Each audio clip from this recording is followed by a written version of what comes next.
Hello everyone, কেমন আছো সবাই? তো আমি আগের ভিডিওটাতে আমি বলেছি যে আমি একটু স্মার্ট বাজারে এসেছিলাম কিছু টুকটাক কেনাকাটা করার ছিল বলে।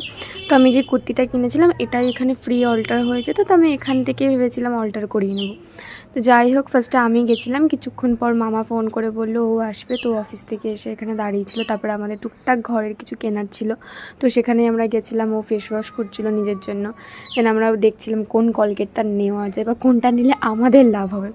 তারপরে ওগুলো করার পর আমরা গেলাম ওখানে অল্টারের ওখানে কুর্তিটা আনার জন্য। কুর্তিটা খুব জঘন্য করে দিয়েছে, মানে আমি যেরকম চেয়েছি তার উল্টোটাই হয়েছে। আর এই স্কুলটাতে আমি ছোটোবেলায় পড়তাম, মানে প্রাইমারি স্কুলে।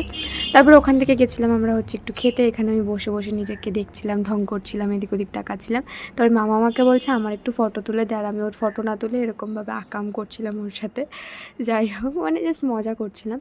তারপরে নিজেকে একটু ফিল্টার দিয়ে দেখলাম কেমন লাগে। এই করে খাওয়া দাওয়া করে আমি বাড়ি চলে এসেছি। চলো আজকের মতো টাটা।